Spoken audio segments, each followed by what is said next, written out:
Hey everybody, this is Adam with sellcoloradohouse.com. So let's talk about the house that ran out of renovation money.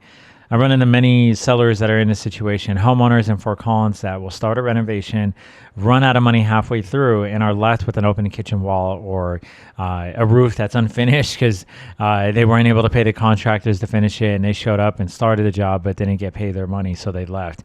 And listing a half renovated house is its own special kind of difficult. I'm telling you, buyers get spooked by exposed work. Most buyers that are working with real estate agents want something move-in ready.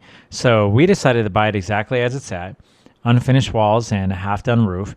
And he didn't, the sellers just don't have to worry about money to finish someone else's future kitchen because we'll finish the renovations and then sell it to a new family.